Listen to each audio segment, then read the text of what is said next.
Next, we're going to move into fleet news, and there's a lot of cool stuff to go over with regards to special liveries and retirements and new planes, whatever.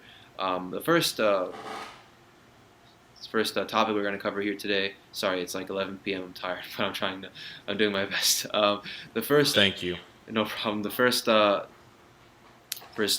topic that we have here is Emirates again revealed another special livery on an A380. I think at this point Emirates is just playing with us. They have all these A380s sitting around, and they're just like, you know what? We have the money. We'll throw it an extra few $1,000,000 and repaint this A380 into a random livery that nobody saw coming. So this one's really cool. I will admit this one's pretty cool. In Dubai, there's a new museum. It's called Museum of the Future. And if you look at it, if you've ever seen a picture of a Museum of the Future, it really looks like a futuristic museum. It's like a giant circle. It's like a donut, pretty much. That's what the article compares it to. But it's a really cool, futuristic-looking building. And Emirates, like all these like Middle Eastern airlines, Qatar Airways, Emirates, Etihad, they love to promote their home.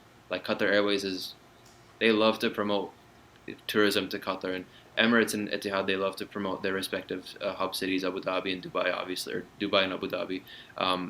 They love promoting it, and this livery is a perfect example. Emirates hopes that this new livery is gonna, generate some interest and publicity as they fly this aircraft all over the world. I think it already flew to JFK, so that's one thing. It's gonna fly JFK, European cities, Asia, everywhere. So it's cool. I think Gemini just says we're talking about models. Like Gemini just, I'm pretty sure they've already released it. It's like the 50th Emirates model they've released this year, but yeah, it's a cool livery. I will say that. Do you have anything to add?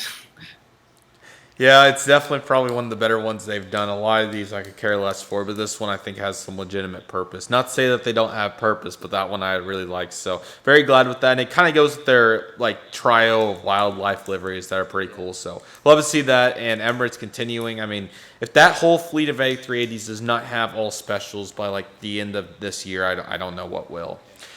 Another airline that continues to add all kinds of special liveries in this connotation is Japan's Skymarks Airlines launching another Pokemon jet. So I don't know if you guys know much about this sector, but Skymarks Airlines is a low-cost carrier in Japan, and man, they love their Pokemon, as you guys may be able to see. They've had so many Pokemon liveries.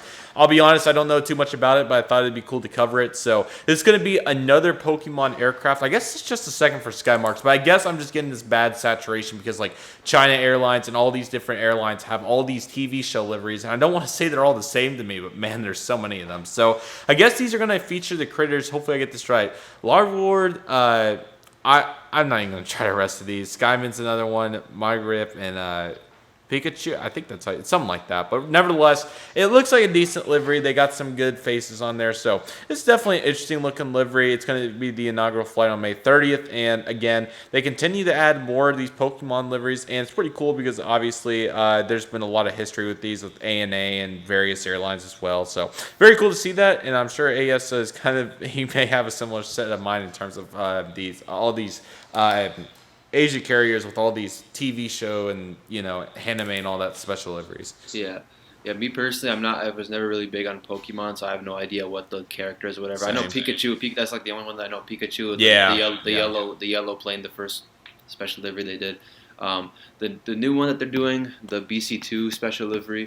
Obviously, it's a lot more dull than the Pikachu one. It's all yellow and stuff, but the new one's cool. I mean, it's Pokemon. It's got a lot of colors, and what else can I say about it? So, yeah, I mean, it looks cool and definitely something to look forward to for people spotting in Japan and stuff. But like I said, there's a lot of those like TV liveries. I know ANA, or was it ANA? I think it was ANA. They had their own. ANA has Pokemon. China Airlines, all those guys, man. China Eastern. I mean, every single one of them.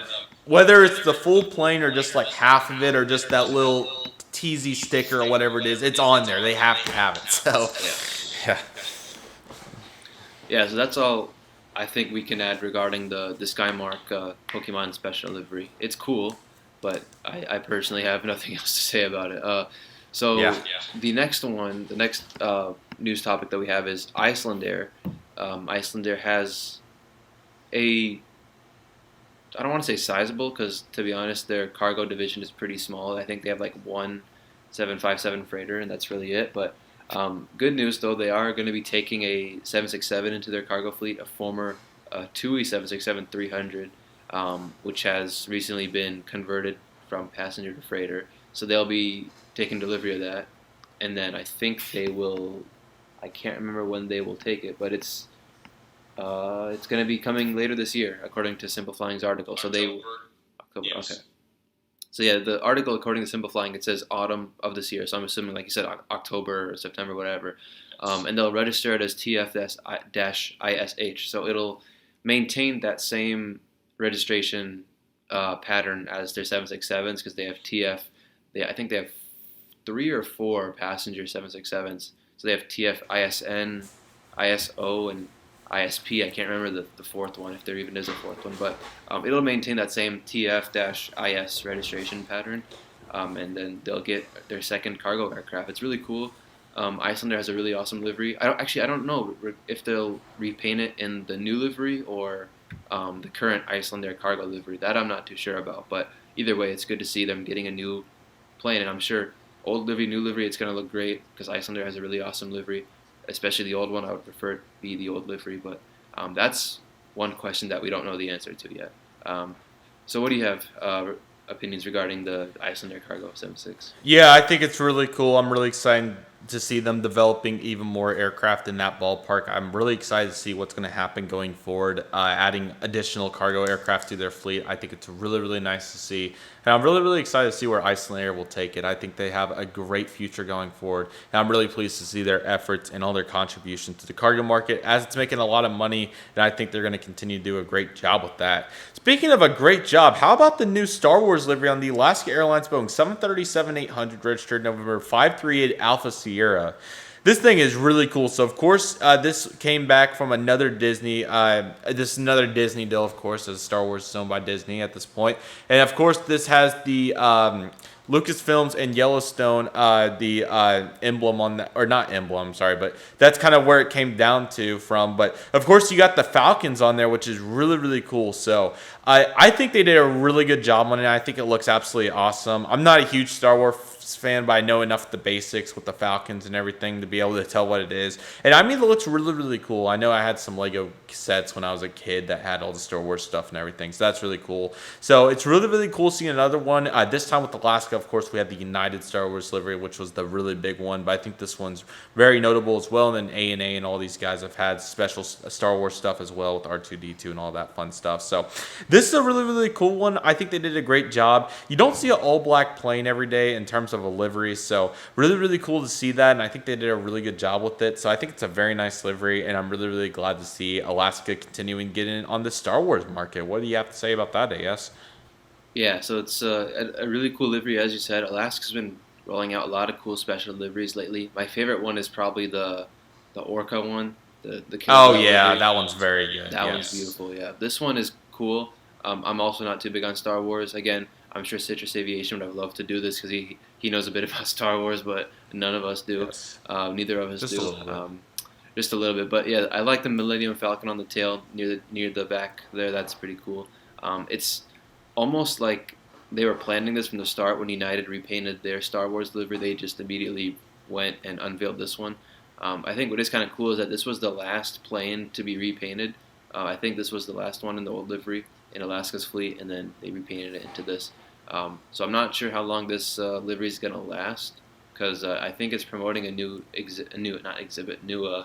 attraction or ride at Disneyland. That's what the Yeah. livery kind of hints at. So not sure if it's a temporary thing or if it'll stick around for maybe a year or two, and then they'll repaint it to the new livery finally. But yeah, cool livery. It's like almost an exact replacement for the United one. Although the United one was obviously, in my opinion, a lot more interesting and cool. But yeah, everybody has their opinion. Um, so moving on from that, moving on to FedEx, they took delivery of their first Cessna Sky Courier. If that's how you pronounce it. It's a new airplane developed by Cessna. Yes. It's basically, well, this is the Sky Courier, as the name implies. I guess it's made to serve the freighter market. Um, but it does also have a passenger version with up to 19 passenger capacity. So I'm assuming this Sky Courier. I also have not looked into this because FedEx is not really an airline that I know much about aside from their fleet. I don't really know what they're going to use these for, but I can only assume that they will use these small turboprop planes to serve the smaller communities, especially ones with shorter runways.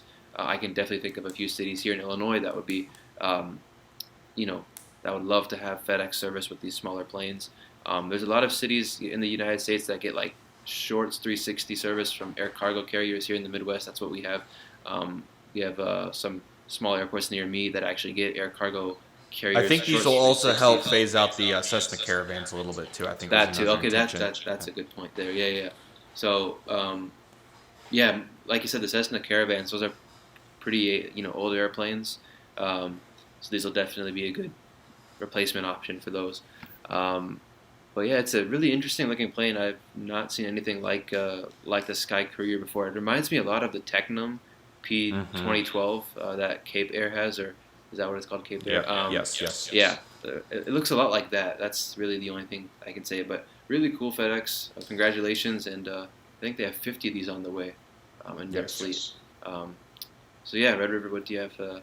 This is very, very cool. I think this is a really cool, innovative project. I'm sure it's a really efficient aircraft. Cessna, I always think, does a good job, and I think this will be great to add not only expansion but also replacement and revision into their fleet. I think this is a really, really cool addition, and I think it's a very good looking aircraft. I'm sure it's going to be very efficient, and ultimately, I think they're going to do a good job. So, really excited to see these start to come in along with like primary ATRs and all that fun stuff. So, great to see, and I'm excited to see where FedEx will take it from there.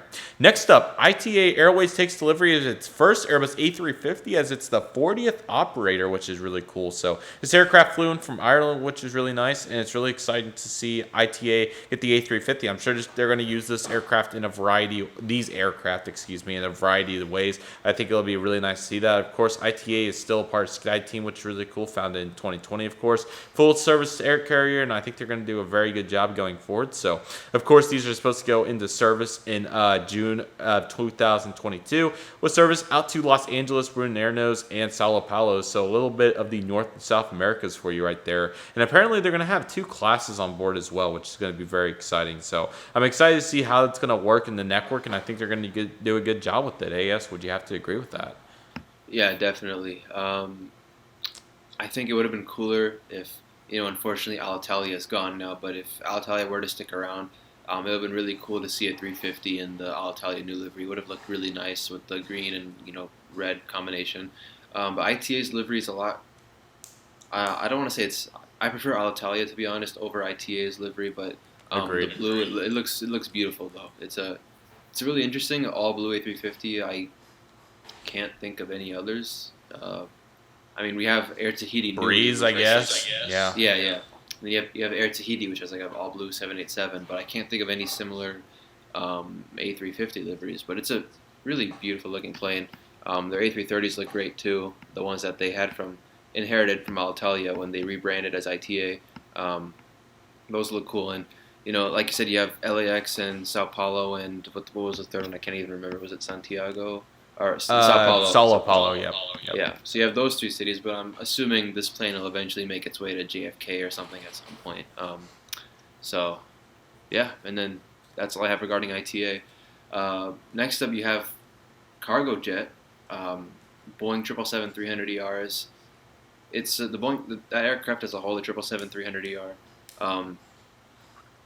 It's not nearing the end of. There's a few older airframes that were rolled off the production line like 2004, 2005. As those aircraft are starting to get retired from airlines like Emirates, for example, they have manufacturers or airlines, they have looked into the feasibility of converting the 777-300ER into a cargo aircraft, a cargo version, and that's exactly what a bunch of airlines have looked into. Cargo jet is going to be taking 4 of these. 4 of them, I think, right? 4 777-300ERs. So they're currently in the process of receiving those planes. The 777-300ERs are getting converted right now, and they'll eventually enter service with cargo jet. I know Kalita Air at one point a while ago they announced that Hmm. they wanted to get a few of the converted 777-300ERs. Really interesting. It's gonna be weird seeing a 777-300ER as a freighter, but as long as it extends the life of the aircraft, I mean that's really great news. And the 777-300ER, I mean the 777 freighter right now as it is, the one that's the current 777 freighter model that's based off of the 200LR. It's already been a really really successful airplane, and then the 777-8X freighter, which is pretty much going to replace the current 777 freighter. That's also been racking in those orders. In the 777-300ER SF or the Big Twin freighter, whatever it's called, I'm sure this is going to do dividends for Cargo Jet and Kalita Air, whoever decides to, pursue this route of converting their 333s to cargo. It's going to be great. That's all I have to say regarding that. Yes, of course. I'm really excited to see how they're going to do with these aircraft. Again, I think it will be a universal asset, and again, very unique situation for them, and I think it's going to be very, very exciting to see as such. I would do the next article, but I think it's only appropriate for AS Aviation to do this next article on the United Airlines resuming the service finally on the PW 4000 Boeing 777 flights this upcoming month.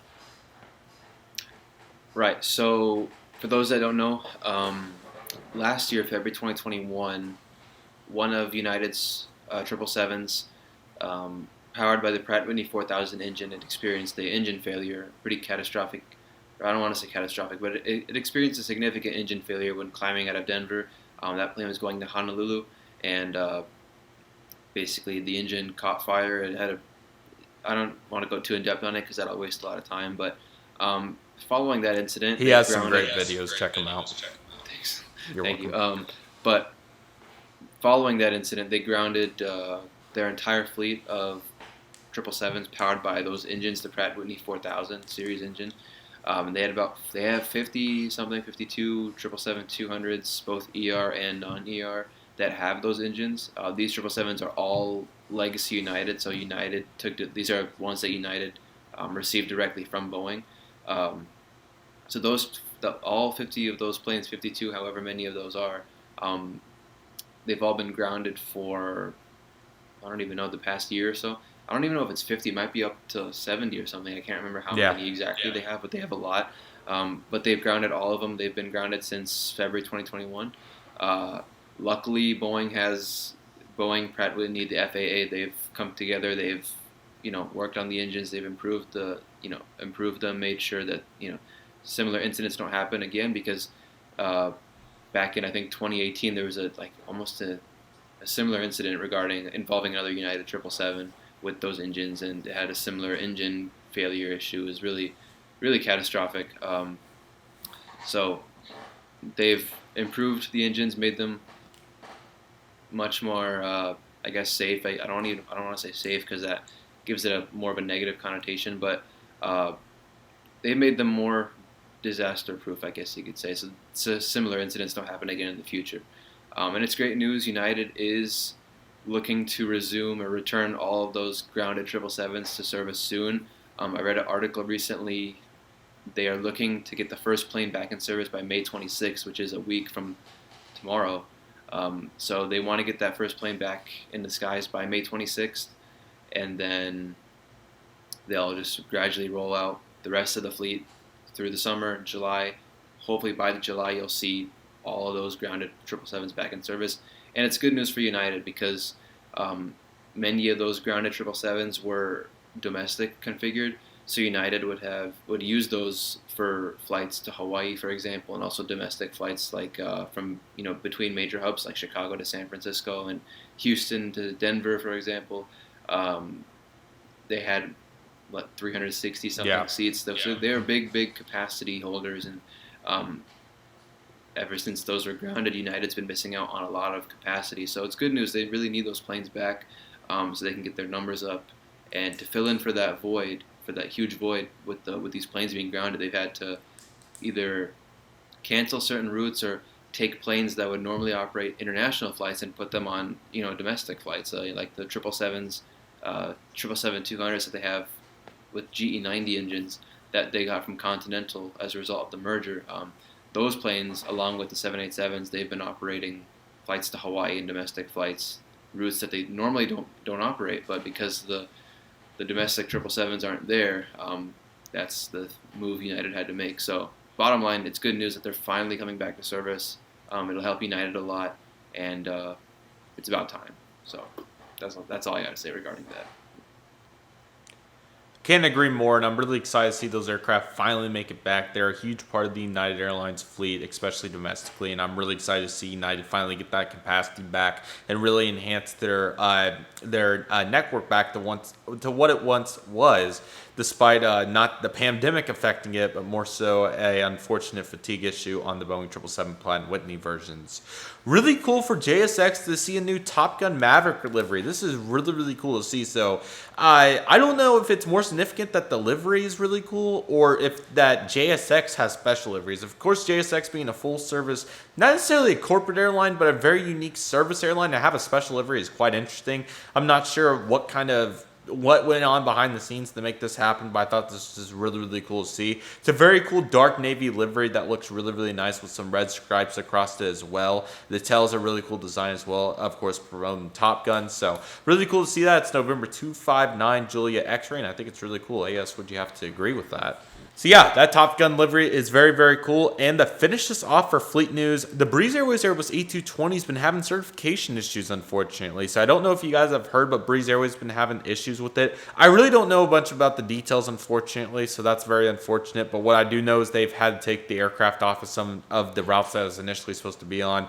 I know that the Tulsa examples are obviously there, but I think they've had some northeast to southeast routes and all kinds of various ones out of Tampa and Charleston, some of their other bases too. So hopefully they'll be able to proceed and get that back going. And yeah, it's very unfortunate to say the least. And hopefully it'll be going well to get that aircraft finally in the skies, because as we talked about previously, a lot of these routes are definitely going to need it. So AS, would you have to agree with that? Definitely, I think it was really unfortunate that the certification issues led to Breeze canceling the A220 inaugural. I forgot what the route was. It might have been like OKC to Tampa or something. But Yeah. okay, so that was unfortunate. But I mean, that's how it is. I guess that's just how the industry works, and especially with the pandemic these days, you don't know what could happen. And so, yeah, that's really, I don't know. I don't have much background knowledge regarding the A220 issues, especially with Breeze. But that's it.